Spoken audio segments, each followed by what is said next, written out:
기쁨의 말씀 43번째 시편 51편 12절입니다. 함께 읽겠습니다. 12절. 주의 구원의 즐거움을 내게 회복시켜 주시고 자원하는 심령을 주사 나를 붙드소서. 한 번 더 읽겠습니다. 주의 구원의 즐거움을 내게 회복시켜 주시고 자원하는 심령을 주사 나를 붙드소서. 아멘. 전에 살던 동네에 마을 놀이터가 있었는데 오늘날 놀이터에 이렇게 가서 보니까 한겨울인데도 나무에 나뭇잎이 그대로 달려 있어요.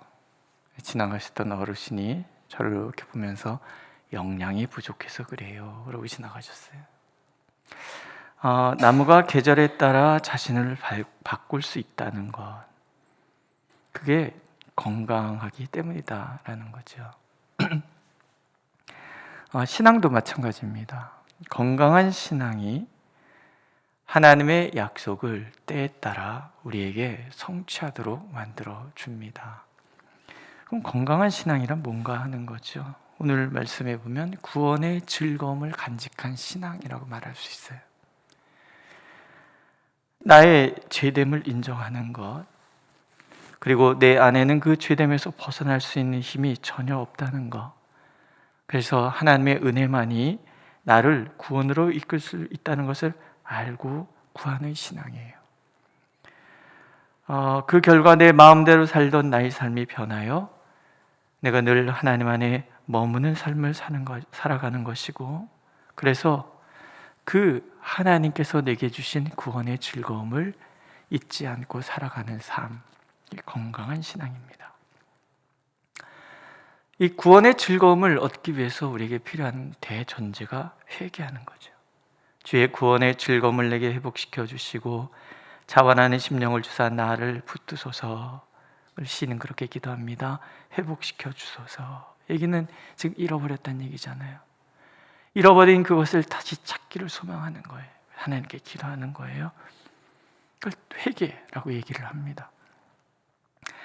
회개를 위해서 왜 필요한 것을 시편 51편은 크게 세 가지로 얘기합니다. 첫째는 회개는 자신의 죄를 정확하게 바라보는 데서부터 시작이 된다 하는 거예요. 무릇 나는 내 죄가를 아오니 내 죄가 항상 내 앞에 있나이다. 시인은 그것을 아는 거예요. 다윗의 시잖아요. 다윗이 밧세바를 범한 이후에 하나님의 선지자가 죄를 지적하고 회개하면서 지은 시예요. 깊은 성찰과 깊은 후회와 깊은 아픔이 담겨져 있는 시지요. 그래서 회개시의 백미라고 얘기를 합니다.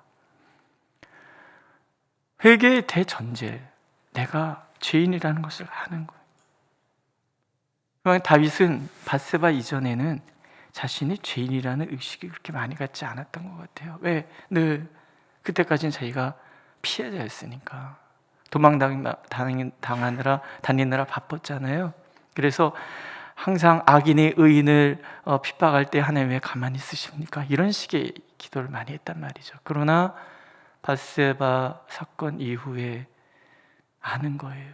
자기가 우리야를 죽였다는 것을 아는 거예요. 그리고 소스라치게 놀라는 거죠. 나는 죄인이었구나. 5절에 보면 내가 죄악 중에 출생하였으며 어머니가 죄 중에서 나를 잉태하였나이다. 머리부터 발끝까지 내 존재 자체가 죄인이라는 걸 아는 거예요. 그가 죄인이 된 것은 죄를 지었기 때문에 죄인이 아니라 죄된 본성을 타고났기 때문에 죄를 짓는 거예요. 우리가 그렇다라는 거예요. 죄를 지어서 우리가 하나님 앞에 죄인이다라고 얘기하는 것이 아니라 우리의 타고난 본성 자체가 죄인이기 때문에 죄를 짓는 거라는 거예요.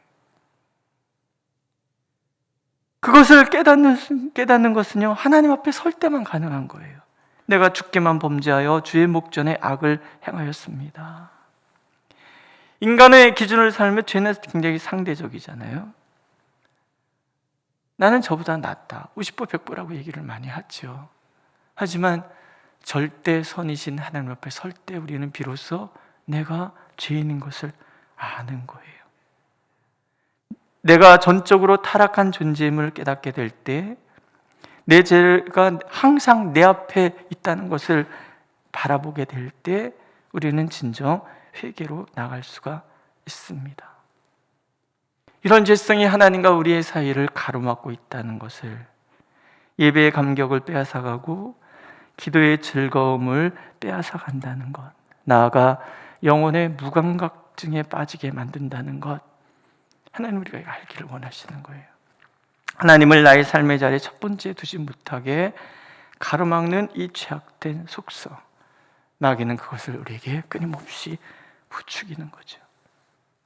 그래서 오늘도 하나님, 우리가 죄악의 비참함에 놓여 있는 존재라는 것을 한순간도 잊지 않기를 원하시는 거예요. 내 앞에 항상 죄가 나를 이끌어가고 있다는 것을 잊지 않는 우리가 되기를 원하십니다. 두 번째는, 하나님은 우리의 모든 죄를 용서해 주신다는 확신이죠. 1절에 보면, 하나님이여 주의 인자를 따라 내게 은혜를 베푸시며 주의 많은 긍휼을 따라 내 죄악을 지워주소서.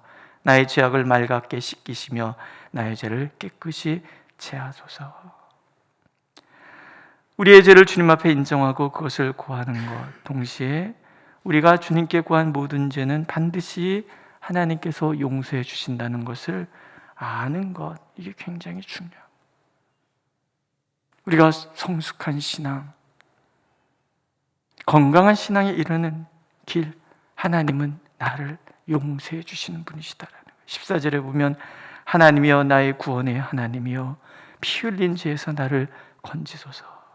정직하게 고백하는, 하나님, 제가 피 흘리는 죄를 범해서 사람을 죽였습니다.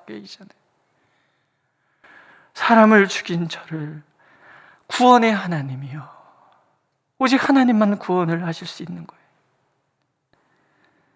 그리고 그렇게 기도할 때 용서해 주시는 하나님을 분명히 믿는 거죠. 주께서 말씀하실 때 의로우시다 하고 주께서 심판하실 때 순전하시다 하리이다. 하나님만이 우리를 의롭다, 순전하다 판단하실 수 있는 분이신 거예요. 과연 하나님 우리를 용서해 주시잖아요. 로마서에서 보면 이렇게 고백하죠. 누가 능히 하나님께서 택하신 자들을 고발하리요, 의롭다 하신 이는 하나님이시니, 누가 정죄하리요, 죽으실 뿐 아니라 다시 살아나신 이는 그리스도 예수시니.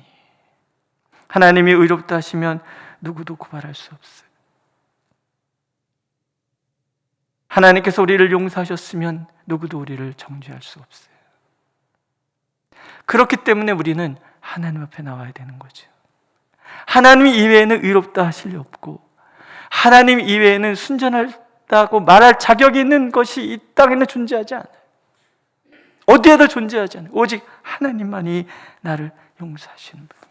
근데 그 하나님은 우리가 적나라하게 우리의 죄성을 고백할 때 용서해 주시는 분이란 말이죠. 하나님께서 구하시는 제사는 상한 심령이라, 하나님이여 상하고 통회하는 마음을 주께서 멸시하지 아니하시리이다. 반드시 응답되는 기도, 회개 기도, 이렇게 말씀하시는 분이 있어요. 맞습니다. 우리가 하나님 앞에 우리의 죄를 고백하면 하나님은 들으시는 거예요. 왜냐하면 하나님께서는 언제나 상한 심령을 외면하지 않으시기 때문에, 상하고 통회하는 그 회개하는 마음을 멸시하지 않으시는 분이시기 때문에. 그럼 이제 마지막에 도달하지요. 죄악을 고백할 수 있는 자는 늘 회복 또한 구해야 된다라는 거예요. 하나님이여 내 속에 정한 마음을 창조하시고 내 안에 정직한 영을 새롭게 하소서, 이렇게 고백하면, 여기서 창조하다라는 말은 바라라는 말이 원어가 그래요. 이것은 하나님의 창조 행위를 말할 때만 쓰여지는 단어예요. 정한 마음이라는 것은 하나님만 주실 수 있다라는 거예요. 하나님께서 내 안에서 날마다 정한 마음을 창조해 주셔야 우리는 건강한 신앙에 이룰 수 있는 거예요. 하나님께서 내 안에 정직한 영을 늘 새롭게 해 주셔야만 우리는 회복의 길로 나갈 수 있는 거예요. 주의 구원의 즐거움을 내게 회복시켜 주시고 자원하는 심령을 주사 나를 붙드소서. 자원하는 심령이라는 게 우리에게는 없잖아요. 우리는 하나님과의 교제의 자리에 나오기를 즐거워하는 사람들이 아닌 거예요. 그것을 자꾸 거부하는 것이 인간의 비참함이라는 거죠. 이 땅의 인구가 5천만이라고 쳐도 예수 믿는 사람 얼마나 됩니까? 한테는 25%가 예수 믿는 사람이라고 얘기했지만 지금도 그러한가? 우리 청년층의 기독교인 비율이 3%에서 4% 정도밖에 안 된다 그러잖아요.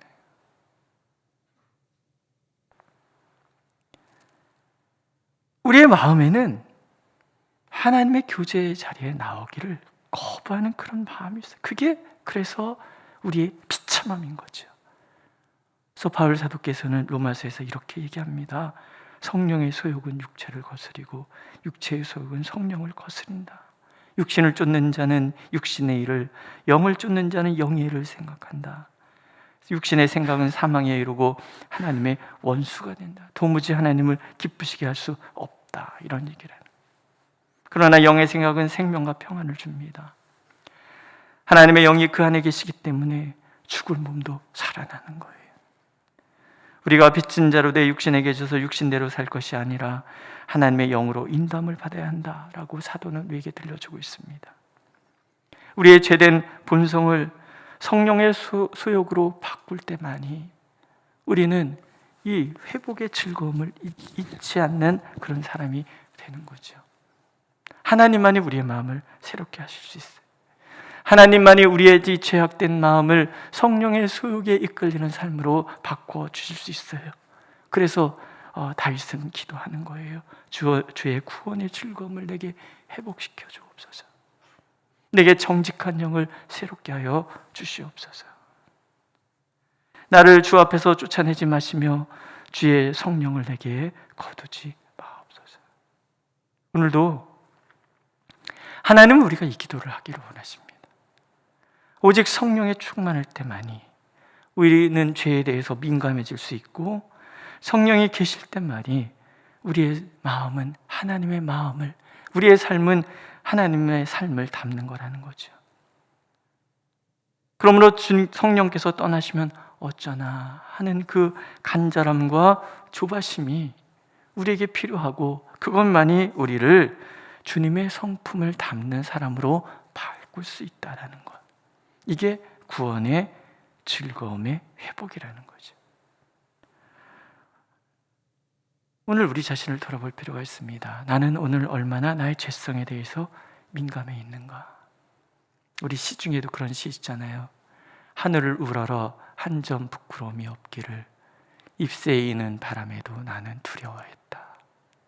어떤 죄에 대한 그 민감성, 우리가 그것을 소유하게 될 때만이 하나님의 이 구원의 즐거움이 날마다 우리를 새롭게 할 수 있고, 우리를 더 깊은 하나님과의 교제로 인도해 줄 수 있다는 것을 오늘 하나님 우리가 기억하기를 원하십니다. 그러므로 다윗의 이 기도는 오늘 우리의 기도가 되어야 합니다. 하나님이여, 내 속에 정한 마음을 창조하시고 내 안에 정직한 영을 새롭게 하소서. 나를 주 앞에서 쫓아내지 마시며 주의 성령을 내게서 거두지 마소서. 주의 구원의 즐거움을 내게 회복시켜 주시고 자원하는 심령을 주사 나를 붙드소서. 기도하겠습니다. 하나님만이 우리의 구원의 즐거움을 회복시켜 주시는 분인 줄로 믿습니다. 우리의 소욕은 늘 주님을 거스르기에 익숙한 소욕이오니 주여, 우리 안에 성령을 가득 부어 주셔서 우리가 자원하는 심령으로 주님만 바라보고, 그래서 날마다 이 구원의 즐거움을 잃지 않고 이것이 차고 넘쳐서 구원의 즐거움을 끊임없이 나누어 주는 우리가 되도록 인도하여 주시옵소서. 세상은 자꾸 주님을 거부하고 하나님, 세상 속에 살아가니 우리 또한 주님을 잊어버릴 때가 얼마나 많은지요. 하오니 주여, 우리를 다시금 붙들어 주셔서 구원의 즐거움을 회복시켜 주시고 날마다 주님께로 더 가까이 나가도록, 그래서 죽어가는 이 땅을 살려내는 일에 쓰임받는 우리 모두가 되도록, 이 교회가 되도록 하나님 은혜를 베풀어 주시옵소서. 예수님의 이름으로 기도드렸습니다. 아멘. 하늘에 계신 우리 아버지, 아버지의 이름을 거룩하게 하시며 아버지의 나라가 오게 하시며 아버지의 뜻이 하늘에서와 같이 땅에서도 이루어지게 하소서. 오늘 우리에게 일용할 양식을 주시고 우리가 우리에게 잘못한 사람을 용서하여 준 것 같이 우리 죄를 용서하여 주시고 우리를 시험에 빠지지 않게 하시고 악에서 구하소서. 나라와 권능과 영광이 영원히 아버지의 것입니다. 아멘.